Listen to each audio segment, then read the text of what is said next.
On behalf of NALAC, William C. Velasquez Institute, the Bay Area Council, the Courage Campaign, the Asian American Action Fund, the City Project, Mexican American Political Association, the New American Foundation, the USC Rosian Center, and the USC UNRU Institute, I want to welcome all of you this morning. And bienvenidos. This is the first of a series of Southern California town hall discussions seeking to add voices to the growing and historic call for a California Constitutional Convention. The failure of the recent California budget propositions and the current fiscal crisis have highlighted California's drastic dysfunction. Our financial system is bankrupt. Our prisons overflow.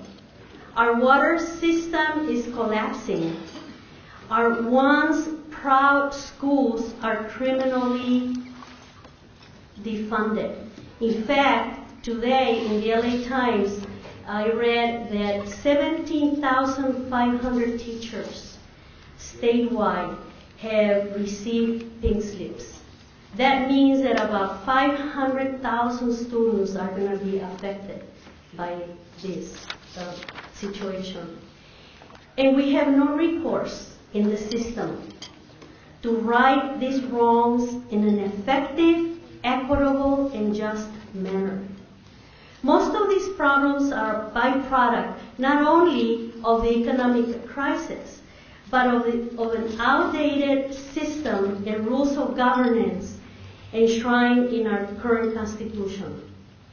Today's town hall will focus on introducing and educating ourselves about the concept of a California Constitutional Convention, about this powerful method to reform the state, and give input into a process that could profoundly affect and change California for generations to come. There's no reason why a state as rich, as diverse as ours should be facing this crisis. We will have the opportunity to hear from experts in different aspects of our Constitutional Convention and to ask questions and give input into the process. That's why you're here today, and I look forward for the debate and the provocative questions that all of you are going to raise. And to get us started into what promises to be a very exciting and provocative debate, it is a pleasure for me to welcome our mayor, the mayor of our great city, the City of the Angels, our mayor Antonio Villaraigosa. Gracias, Antonio, por estar con nosotros para comenzar esta conversación y el debate sobre los diferentes aspectos de una convención constitucional estatal que contribuya a reformar el sistema de gobierno estatal que está quebrantado. And you, better than anyone else, have the breadth of experience at all levels of governance, except for the governor. And we're very happy to know that you're staying with us as a mayor.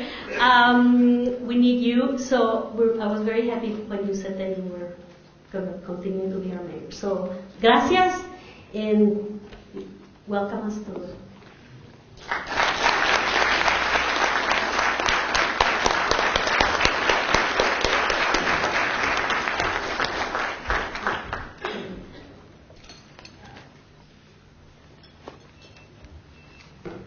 Thank you, Angela, for that overly generous introduction and for your demonstration of support for my decision to stay as mayor of the city I love. As I've said more than a few times, it really wasn't as difficult a decision. I was born and raised here, and I love this town, and I feel very blessed to be the mayor of the city that I believe is the city of America's hope and promise. And I want to thank Repair California, the Bay Area Council, the Courage Campaign, of course the William C. Velasquez Institute for organizing this, and all of the organizers and supporters of today's event for initiating a real substantive dialogue on the seemingly insurmountable problems facing our state. You alluded to the fact that I served in the legislature, and I did for 6 years. I was Majority Whip, Majority Leader, and Speaker of the California State Assembly. I've had the opportunity to work in a body that I believe is one one of the best anywhere in the United States of America. When you look at what the California legislature over the years has done, it has always been on the cutting edge of virtually every issue, whether it's civil rights or education. There is no question that on many broad panoply of issues, this legislature has been at the forefront, and almost from the very beginning. But there's also no question that the system's broken. These are uncertain times for the people of this state and the country. Looking around, we see a nation in recession, a state on the brink, a budget stalemate without end, countless families falling through the cracks, left with a social safety net of IOUs instead of critical services.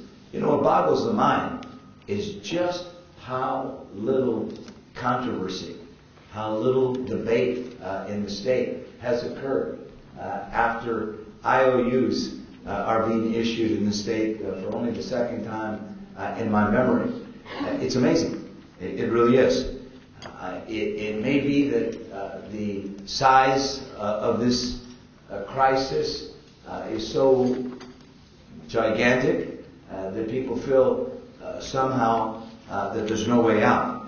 But I can tell you, staring us in the face is a crisis with no obvious answer, a challenge without precedent, a mountain of problems too steep to climb and too high to scale, a broken system with no easy fixes and no simple solutions. It would be nice, and many of you know that I come from this side of the ledger, not that side, but I can tell you the system is broken on both sides.